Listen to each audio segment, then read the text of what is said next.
सभी को नमस्कार। सरकार बहुत बड़ी है भाई, और जो चाहो वो कर सके है। कई लोगों के धोखा सरकार ने नहीं भाई, सरकार जो चाहो कर सके है।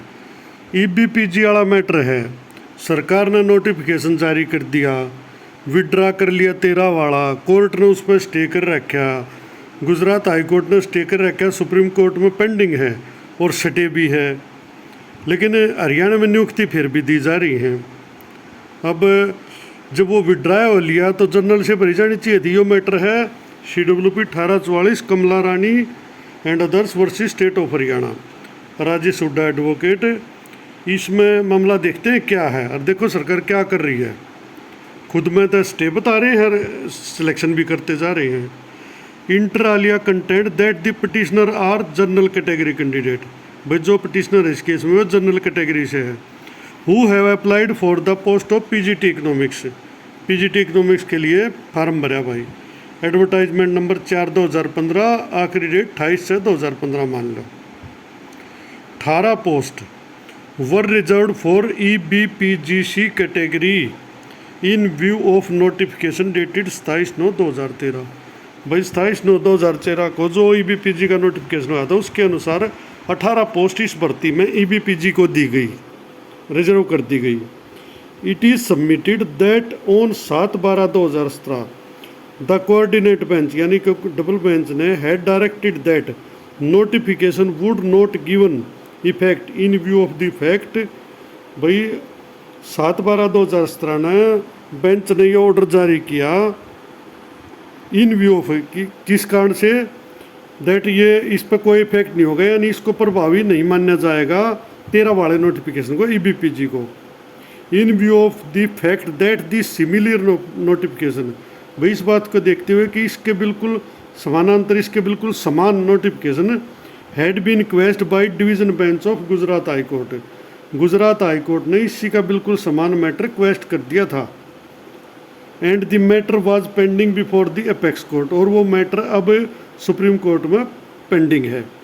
And the state council had contended that the matter was being revisited, और स्टेट जो काउंसिल है गुजरात के, उन्होंने ये कहा भी मैटर को दोबारा से देखा जाए।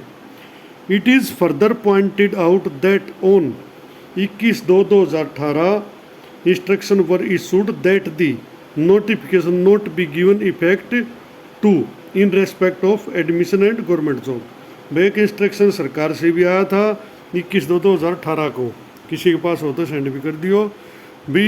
उसमें ये इंस्ट्रक्शन दी गई थी भाई जो यो 13 वाला EBPG का नोटिस था ये प्रभावी नहीं रहेगा, इस पर गौर नहीं किया जाएगा ना तो एडमिशन में और ना गवर्नमेंट जॉब में। इसके आधार पर ना तो एडमिशन किया जाए किसी का EBPG कैटेगरी में, ना गवर्नमेंट जॉब दी जाए। The result was accordingly declared, और इसके बाद रिजल्ट डिक्लेयर हो गया 8/11/2018 को PGT इकोनॉमिक्स का।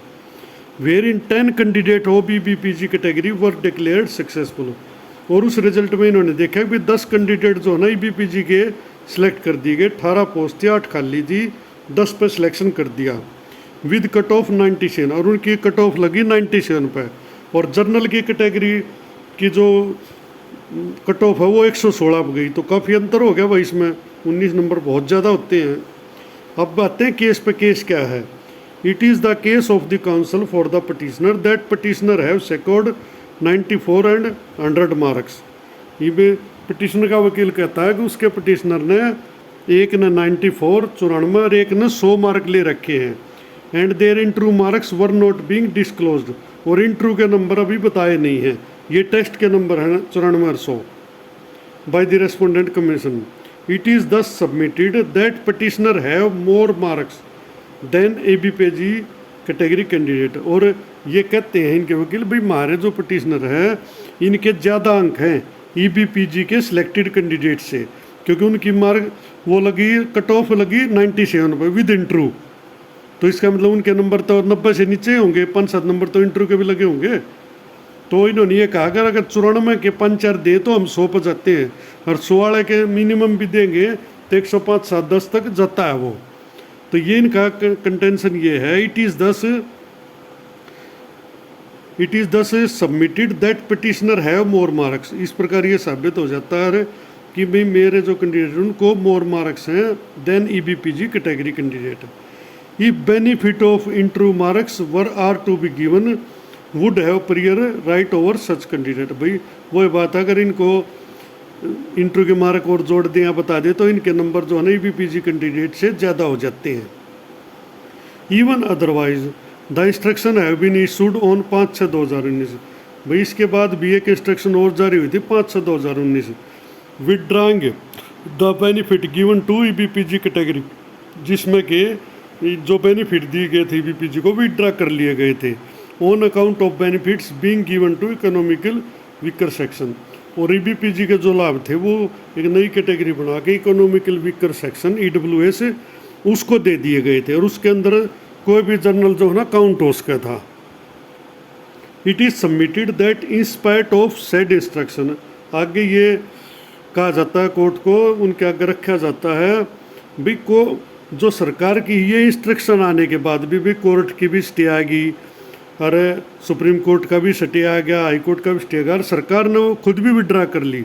इन सब के बावजूद the state is proposing to fill up the balance 8 post from the reserve category candidate which is not permissible. अब ये कहना चाहते हैं कि इतनी सारी इंस्ट्रक्शन और ऑर्डर आने के बाद भी स्टेट जो है ना जो बाकी की 8 पोस्ट है उनको भी ईबीपीजी कैटेगरी यानी रिजर्व कैटेगरी से भरने का प्लान बना रहा है, प्रपोज कर रहा है, प्रपोजल भेजा है, और वो चाहता है इनको भी ईबीपीजी से ही भरा जाए विच इज़ नॉट परमिसेबल, जो कि जिसकी परमिशन नहीं दी जा सकती। ये वकील कहता है भाई अभी वो कैसे परमिट मिल जाएगा उनको जब इस पर ऑलरेडी स्टे है, तो सरकार इनको कैसे भर रही है? भाई राजनीति से भर रही है, सारा वोटां का चक्कर है, सीधे सीधे नहीं कर सकते। सबको पता है ईबीपीजी विड्रा हो चुका है, ये पोस्ट जो ना जर्नल से भरी जानी है। और गुजरात हाई कोर्ट ने मैटर ऑलरेडी क्वेश्चन कर दिया है ऑन अकाउंट ऑफ 50% रिजर्वेशन, क्योंकि 50% से ज़्यादा रिजर्वेशन नहीं दिया जा सकता इसी आधार पर, क्योंकि सुप्रीम कोर्ट का निर्णय 50 से ज़्यादा नहीं। अब अगर ईबीपीजी को देते हैं तो वो 50 से ज़्यादा चलेगा, इसी बेस पर यो क्वेश्चन होया है वहाँ से, और सुप्रीम कोर्ट से भी इसके क्वेश्चन होने के ज़्यादा चांसेस है। बाकी राजनीति की जगह होती रहती है, होगी। इसका मतलब ये है भाई इतनी सारी इंस्ट्रक्शन आने के बाद भी स्टेट इनको 8 पोस्ट को भी रिजर्व से बढ़ना चाहता है, जिसकी परमिशन नहीं दी जानी चाहिए और परमिशन के लायक नहीं है। नोटिस ऑफ मोशन, इसमें भाई स्टे तो दिया नहीं लेकिन सुनवाई का नोटिस दे दिया है। इसमें भी डेट पेंडिंग है, वो डेट भी दिखाता हूँ क्या डेट है। Mister Hitesh Pandit additional advocate general Haryana accept notice, उसने नोटिस लिया। ही प्रेज फॉर टाइम, उन्हें टाइम ले लिया ताकि इंस्ट्रक्शन प्राप्त कर ले। And file the necessary affidavit, और उसमें जो कोर्ट ने कहा वो नेसेसरी एफिडेविट फाइल करना है। The necessary affidavit shall also contains the details regarding the 10 successful candidate. वो जो एफिडेविट सरकार को देना है उसमें जो है 10 कैंडिडेट है जिनकी ज्वाइनिंग हुई है, जिनका रिजल्ट आया है, उनकी भी डिटेल देनी है। Whose result was declared under the reserve category, उनका यानी टोटल उनके कितने नंबर टेस्ट में आए, कितने इंटरव्यू में दिए और उनकी मेरिट कहाँ पर बनी, उनका टोटल मतलब कुल मिलाकर जितना भी उनका रिकॉर्ड है वो सारा कोर्ट के पास पेश करना है। टू कम अपॉन 6/4, इसमें 6/4 लगी थी लेकिन इस 6/4 को भी कोई सुनवाई नहीं हो पाई। इसकी अब बताता हूँ कब सुनवाई होगी। हाँ जी, यो केस है इसमें CWP 1844 में 24 अगस्त, अभी आने वाली 24 अगस्त को इस केस की सुनवाई होगी। राजेश हुड्डा इसमें एडवोकेट है। इसमें 4-5 केस और जुड़ चुके हैं, 6 केस इसी प्रकार के जनरल वालों ने किए होंगे, क्योंकि भाई जब यह कैटेगरी विड्रा हो ली तो वो कहते हैं सरकार ने खुद ही तो नोटिफिकेशन जारी किया और कोर्ट ने इस रिजर्वेशन को क्वेश्चन कर रखा, तो अब सरकार इन पर कैसे भर्ती कर सकती, मामला है यो।